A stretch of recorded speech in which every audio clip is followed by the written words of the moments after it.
What a tournament. I can't. Whew. And you know, to be fair, right, I feel like already the Western, at least this iteration of the Shadowverse Open, last week was pretty closely mirroring the JCG, but this time we are diversifying here. Limits787 versus Glassfists, back again. Mana Surge going to make another attempt here. And the first Dragoncraft deck we've seen all day. In the third series, that's a lot later than I expected. That's true. That's true. We talked about how everybody was leaning towards Shadow. It seems like these players are Glassfists just drew the exact same thing that he mulliganed.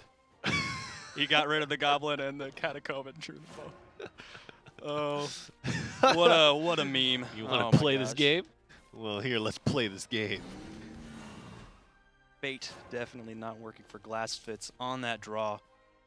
But he doesn't the necessarily have a bad, you know. No, the curve is great that he's got. I certainly would not have mulliganed Catacomb.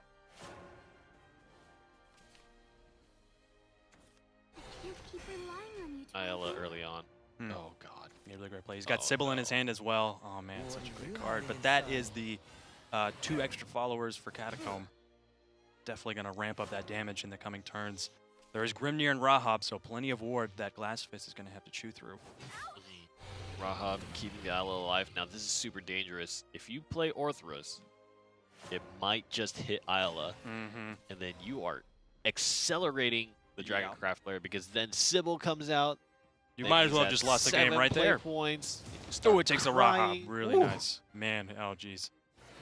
I mean, it's still a lose-lose situation, right? Because Ayala down can still swing. Honestly, it's just Ayala as a card. Right. 3-4 going for face, and I think Glassfist is really holding on to the concept that he wants to be aggressive early. He really knows that that's exactly what he had to do. That's the matchup. That's what makes this the ultimate rivalry, is how aggressive Shadow is and how much Dragon needs to heal and needs to ramp up to get to it. That's the staple of this matchup. So if Sybil, okay, kind of opts this, skip the Sybil. So next turn, you're still going to be able to play Enhanced Blazing Breath to kind of wipe as many of the skeletons that you can get here. Maybe proc one more skeleton. He didn't want to trade the Aelia into I guess the Skullbeast, the evolved Skullbeast. That would have given him the orb that he needed.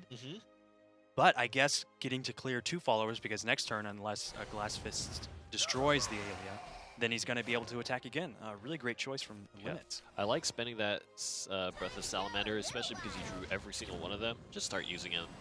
You know, you have so many. Cerberus with the Evolve on turn 5. So strong, especially going second. Going to be able to take out Grimnir. Swing for 3 on face, and the next turn you even have Coco and Mimi. Maybe even swing 1 if you really want to get that board control, but I think at this point, pumping up Dragon anymore is actually hurting you. Bringing Limits down to 10 health on the 5th turn of the game. Aelia is going to have a great trade here. And that's a Sybil or Breath of the Salamander if he wants to do that. Sybil evolved, being able to take out one of the skeletons and heal him up. A really great choice for Limits. This heal coming down at this time. Obviously with Phantom Howl, Evolve Coco Mimi, you've got a reach of 9 at the very least, right? And so this heal will be super helpful. But there's the Phantom Howl and the Coco and Mimi and the Dance of Death. Oh my man. gosh. That's aggressive here. That's so aggressive. And you could play one of your Cocos or Mimis here to push even closer towards that point of lethal. It's going to be the 9th orb for Limits on next turn. He's going to have Dark Angel Olivia. I wonder if that's going to be too late, though. I wonder if the game has already reached that point. So this skeleton is going to do 3. Right. He's deciding whether or not he wants to evolve, I think. 8, then 7, so you need to have ward or heal of some kind. Right.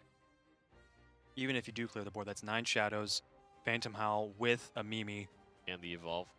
And the evolve. Yeah, that's definitely going to be more than enough damage than Glassfists than he needs. Limits787. Oh, he's going to go with the Olivia. Oh, no. Well, it looked cool. It always looks cool, man. But you know what looks even cooler? Winning.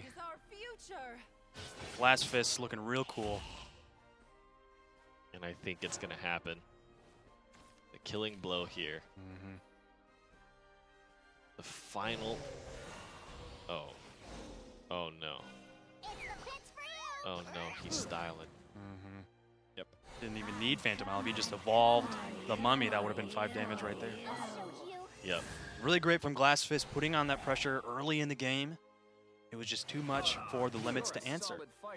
And we talked a bit about how we see little variations in these Dragoncraft decks. A lot of I think a lot of the determining factors in whether or not the deck is successful depends on the matchup.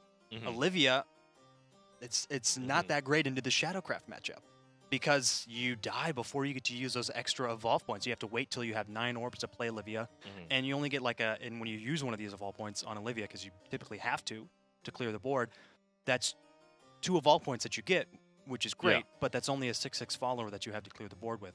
And in the Shadowcraft matchup, that's really just playing into Shadow's hand. We're heading into the second game of the series now. Limits787 is going to run with the Dragoncraft again. And Glassfists will swap over to Swordcraft, leading with Shadowcraft this time around. I think we really have to, you know, funnily enough, it was really a display of what we both had on desk, right? Coco and Mimi versus Dark Angel Olivia. That's pretty funny. Olivia came down, and it wasn't quite relevant. Let's speed things up. There's a great curve from Glassfist's Sword deck as well. Man, we're really seeing Sword gaining in popularity this week in the tournament. Yeah, we've seen this happen before, where, especially against Dragon, if Sword is curving out real nice, the game can end by the 5th or 6th play orb. I said the 6th orb, you remember. 6? Okay, yep. I have that written down. 6. Oh, and that's an Albert. Oh, coming on the draw. Did you say 6 turns on the Swordcraft mirror, though? On the Swordcraft mirror, yeah, that's what we were. That was the exact context. I'm gonna hold you to this. Okay, to that. Okay, great. 6th turn win. He's got some heal and ramp, yeah, from Draconic Fervor. Yeah, that's actually gonna be really helpful. Ayala kind of in an awkward spot. You could kill her off to get the extra ramp, which could maybe do something. Yeah, because there's not a Blazing Breath or a Breath of the Salamander. You have the opportunity to do something like Zell or Boros, right? And we know that Limits has a Dark Angel Olivia index, so spending those evolution orbs is actually not the worst in the world as long as Olivia comes up. Right, and he's going to have Ouroboros on next turn. Yeah. So he does go for the clear. The main leader is going to set up some Albert. Oh my god, Albert. That's exactly what he wanted to. And he's still got 3 evolve points. Yep. He could actually evolve for, yep. And then he's just storming his way to victory. He's got 2 turns to end it. In your prediction, he's got 2 turns to close it out. What happens if he ends it on turn 5? I still think you lose. Yeah, obviously, yeah. It's like pick a number between 1 and 10. If it's 6 and you pick 5, you're still wrong. Still wrong. All right. Oh, that's really good. That's real good.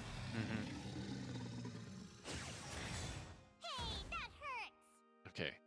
So, if he plays another Albert and evolves it, that Ouroboros can still trade into the Albert and heal. Right.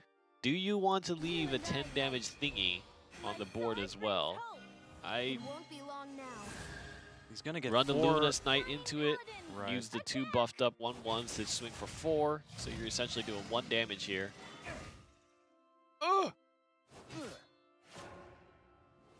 And he's still got 2 evolve points and 2 Alberts in hand. He can Ouroboros again, right? Take that Luminous Mage. If he so desires, he can evolve and swing for another 10 damage, and this time it's going to be tougher because Ouroboros is going to be left with 5 health. Not quite so easy to remove. Oh, and the Dragon's Nest, restoring 2 defense. And really, this all stems like the fact that he could play the Ouroboros exactly on that turn. Was the Ayala trading into the Grimner, even though it wasn't going to kill the Grimner, to get that extra boost. Yep. Just the boost that he needed. He does have Zell and Ouroboros if he wants to use a second Ouroboros in his hand, if he wants to use that combo in the next turns as well.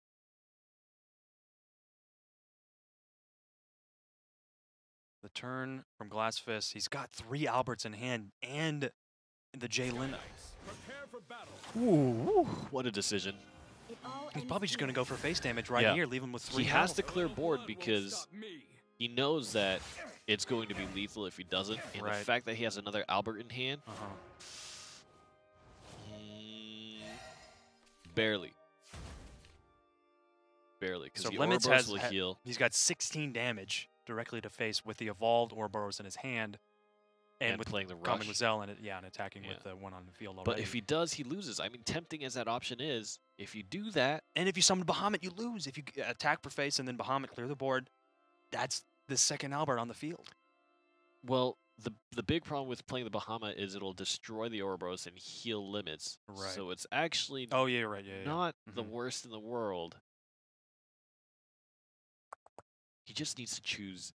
Just needs to hone in and play for the long game. Because he can actually heal through this. I feel like that's key. At least before we get to that enhanced stage when Albert decides to, go ham on the energy drinks. Yep, and that's the play that he's gonna go for. He's gonna heal for 3, did a ton of damage, and this gets to be real dangerous now because even if you clear Bahamut, you still got that Zell rush. He's got Jay Leno and Floral Fencer. That's going to be 2 ways to get a lot of different followers on the board. You can't use both. Yeah, I can't use both. That's tough. It's real tough. Okay. And probably Fencer evolve. Yep, definitely want to get as many followers as you can on the board to prevent that Bahamut from going face. The big thing is you still got that Zell Ouroboros combo, and that wipes out so many, especially because you're evolving the Zell. Means that Ouroboros' active can take down one, Zell can take down another, then Ouroboros can take down a third. And that's going to clear the board right there. Okay, well, he doesn't need to do anything nearly that complicated. Now Bahamut. Exemplary battle. Oh, man. Taking Limits. Taking us to the limit, man. Dragoncraft will take 1, and it's going to be 1-on-1. Now, there's a few ways to think about this, right? If we have Glassfists win, we will have 3 players in the semifinals with Swordcraft. I will be so weirded out if Limits787 comes into this next game and he's bringing Swordcraft. I mean, my whole life will mean nothing if that happens. We're going to see it in like 2 seconds. What is it? Oh, it's going to be Shadow. So he's running Dragon Shadow. So this is the established versus the anti-establishment. And we're seeing another Shadow on Sword matchup. We saw it end fairly quickly last time. We'll see how quick of a game this is going to be. Limits has got Lurching Corpse, Reaper in hand, as well as Soul Conversion. It's a really great combo with Lurching Corpse as well. Ooh, Shadow going first and Swordcraft having to forego a 1-turn play. These are recipes for disaster, if I've ever seen it, especially in this kind of matchup. And a Whole Souled Swing does a good job buying tempo back, and to be able to remove that right before turn 3, not super cool to play a Catacomb just by himself. He's kind of more of a social guy. Yeah, he needs Did friends. have Catacomb in hand, he needs friends to really get the full effect from his ability. Yeah, Grimnir on turn 3. And this card in this tournament, I feel like just continually proves how solid of a card that it is, right? Both on turn 3 as well as seeing the enhance effect. 4 damage to face, man. And the 2/3 ward. And there's not a Floral Fencer in the hand of Glassfists. He's going second, so definitely the great 4-play evolve. He does have the Leno to play and evolve that. That'll have some massive attack points. But it won't have its last words ability. And there's a Lurching Corpse and a Soul Conversion. A Lurching Corpse on the field and a Soul Conversion in the hand of Limits. So really great plays available for the Limits to clear the board with the options that Glassfists has in his hand. And clearing board is something that's going to really hurt Swordcraft. I think he's going to go for face with this turn. He's got an Albert in the hand for next turn, as well as a Tsubaki the turn after that. I don't know if Tsubaki's really going to have that great of an impact in this game until the Limits can get Ector on the field. Yeah. Even Immortal Thane only has 4 attack. Yeah, it's real unlikely. Shadowcraft is all about the multiple followers with relatively low damage, but just overwhelming you with that situation. Evolve Illyrial. Goodbye, Knight.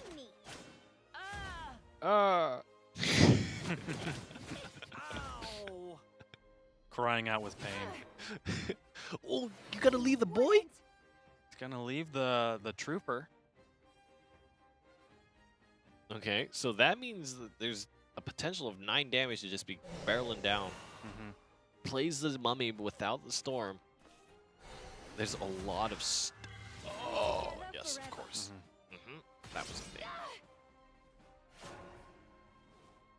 There's a full board on the side of Limits. Yeah. Luminous Mage, great play. Didn't want to play the Albert and go for Fates. That would have, that could have been his death, even though that would have left the Limits with 7 health. Would have been real nasty. He really wants to deal with this board and get that Shadow Reaper off the field as fast as he can. What is the top deck here? Could be very important. Orthros is actually a great card in this situation, just because any damage to face is super important here. Going to be able to do 12 at the very least. And with Lyrial Archer being able to take out the Luminous Knight, there are plenty of options in the hand of Limits to deal with what Glassfists has. Right. He still has enough for Orthros as well. Yeah, I think he able to wants play to that. make sure that... Yes, and then remove the mage. Yep. And that's a lot of damage. Yep, that's just 10 damage sitting there. right there. I don't think there's any way to board clear. Everything is under 4 or under 5. There's one There's ward ward. and no followers above 5 attack. That's the point that you made. Yep. Got rush. There's no way. It all ends here. Glassfists Our warmest smiles. against Shadowcraft that goes first, and losing out on the curve is the double whammy. You know, and I think that it was a very brave choice to go for face, especially with still 3 cards on the table. Of course, one of them had ambush.